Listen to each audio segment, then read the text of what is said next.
I received a long letter from an Arab friend, many questions. I know Is we that right? discussed Yes. some of these questions, but if we From where? answer it, it is from our brother Abu Talib in Germany. In Germany? Yes. Right. The questions, they are all Please. related together. Right. Who is Satan? Is Iblees the We Satan? will take them one after the other. Yes. Okay. Yes, right. Okay. Who is a Shaitan? Yeah. Who is Satan? Right. First of all, I remind you that the word shaitan has been used in two clear connotations. Two aspects of the meaning belong to the word shaitan. One is there being a person of some sort, of fiery nature, whatever it is, but he is an individual, a person. And the other is the human nature has an element of shaitan in it itself. So these two aspects of the same word shaitan are clearly understood from the study of the Quran and the Hadith, etc., and I'll come to that. When it is a person, another question arises as to, is it an invisible person who runs about everywhere and simultaneously is present in every man, with every man and woman, of course? Or is it like a system of misguiding people? And the head of that system is that one person, like Jibreel, alayhi salam, is the head of the system of revelation. And Israel is the head of the system of taking dead out of the living, that is death. He commands death. And there is a system of provision of food, whether it is related to men or other animate objects. It is all a very well organized, universally well organized and balanced system of provision of food, which is controlled by Mikael. So these are all systems which are headed by one being of a type which we cannot see, who has different dimensions. So it's not that one person runs about. So if Satan is to be taken personally as a person, then he is likened unto angels, but is not made of the same stuff, and does not possess the same habits. The clear-cut difference between the two, which separates satanic character from that of angelic, is angels do whatever they are told, and they never deviate from the path set for them. They always follow that path strictly because it's a divine word and they cannot disobey the divine word. Satan cannot obey the divine word. That is his problem. But he does not do it directly. Nothing can disobey divine word. So he has taken his permission. That by nature, I don't like, obedience. So if you permit me till the end of the judgment of the world, I will continue to disobey you, and also I will continue to mislead people. So there is a full system whereby, nobody knows Junood Rabbik except Allah Himself. Allah knows His Junood, how many they are, and the measureless and numberless angels, But each angel is controlled, each angel or groups of angels, all groups of angels are controlled by specific angels. And we know only the names of the heads, not of all the people. So this is how I visualize the good and bad, virtue and evil to interplay with each other. And God has given us the choice to follow the satanic insinuations or angelic breathing of Spirit of God into us. So it's daily a trial through which we pass.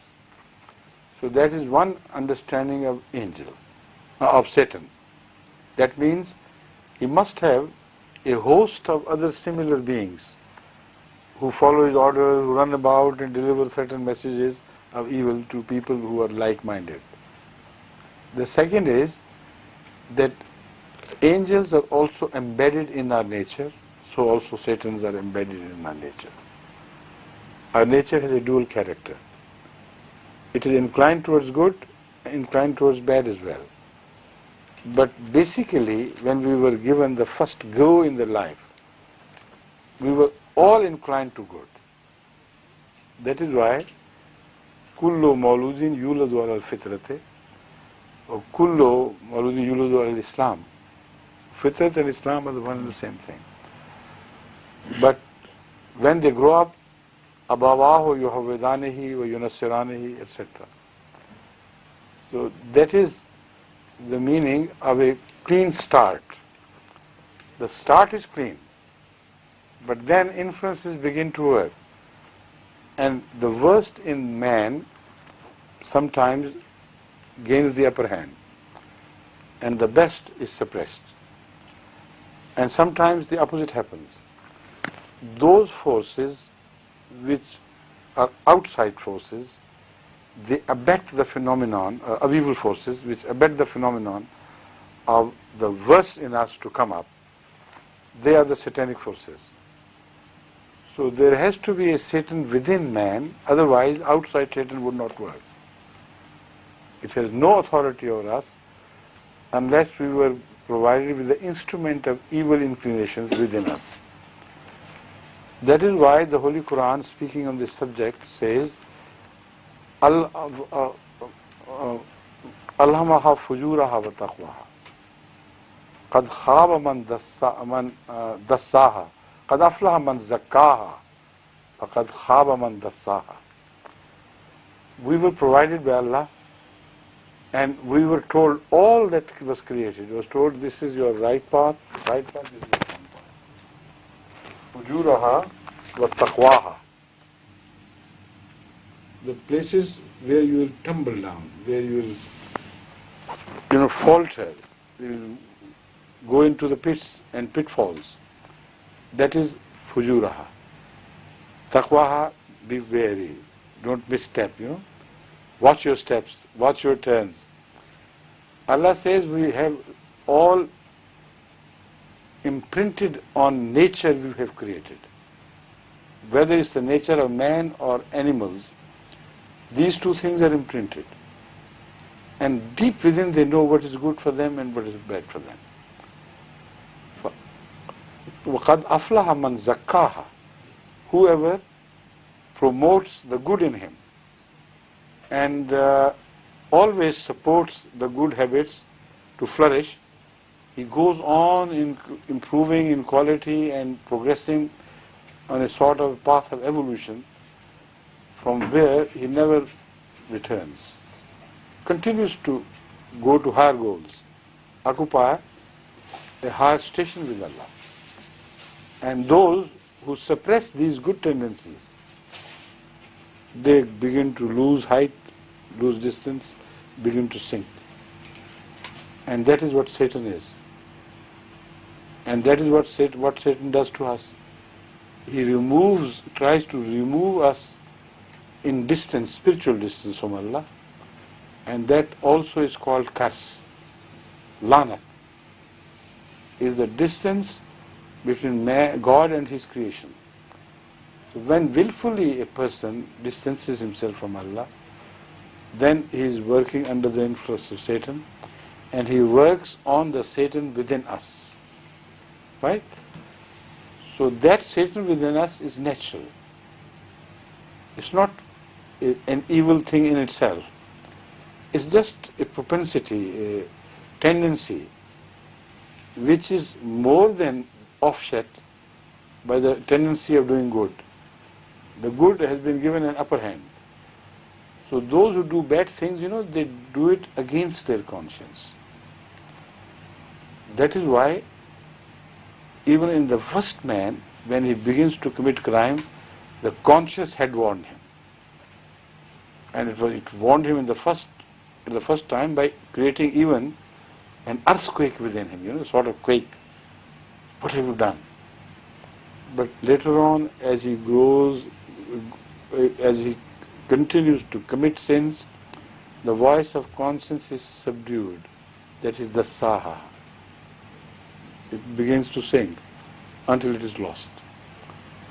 So this is, as such, as I understand as a whole, the name, what the name Satan means, what are the purposes of Satan, how he works on human beings, and this also is the explanation to the hadith that when Ahmad said that every man has his Satan running in his bloodstream.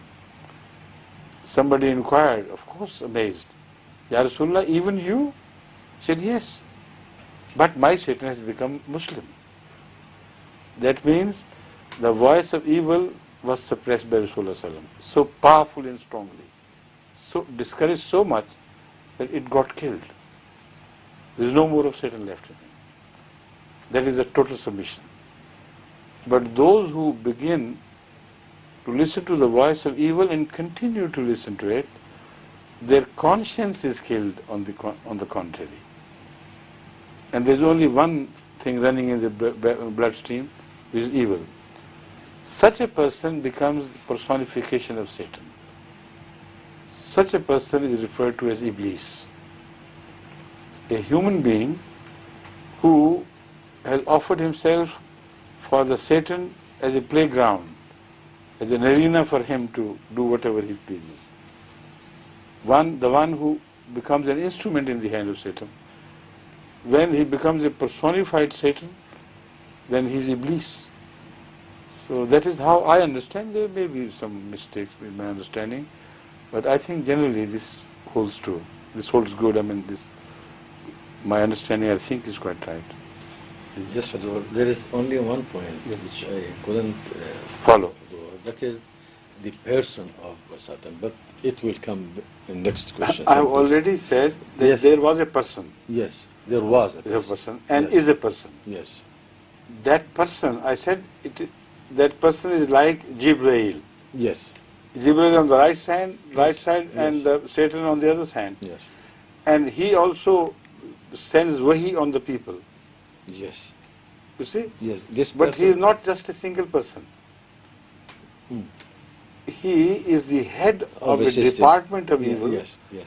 Where so many other persons like him work under his command. So the Holy Quran says, "Tanazzul bihi shayateen." And other verses indicate that shayateen are a plural. No. It doesn't mean that this Satan is giving birth to children, and he has a wife Satan and this and that. It doesn't mean that. It means right from the beginning, this is how the system was devised by Allah. He is the head of the satanic department. And there's so many Satans working under him. When they become personified in human beings, then we refer to them as Iblis. Right? No. Right. See, these shayateen also descend on people like angels descend on people, and they are mentioned in plurals. So just to think of just one Satan of the time of Adam is wrong. The Holy Quran speaks of the two categories.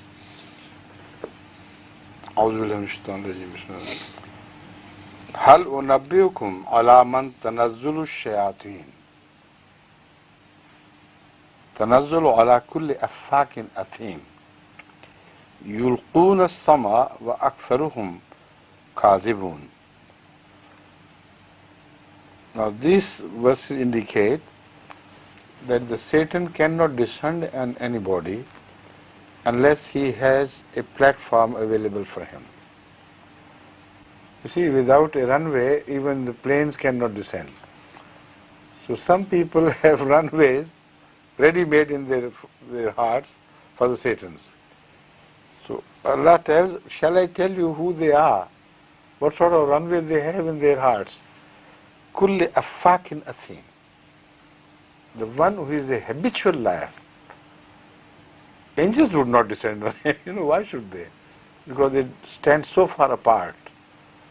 And the one who is a habitual criminal, sinful person, Satan finds heaven for himself, finds peace with him, descends there and is well taken care of, most welcome, ahlan wa sahlan. So the Satans, but not one Satan. Satans descend on such people.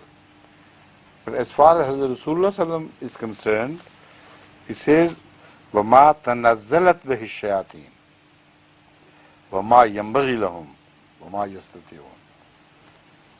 That Satans, as far as Muhammad Rasulullah is concerned, no way can they descend. لَا يَنْبَغِي لَهُمْ. Who are they? They fall far below. They cannot even dare to touch him. So these are Satans, not Satan, one single Satan, which are a host of the evil forces, whose head is Satan. Right? No.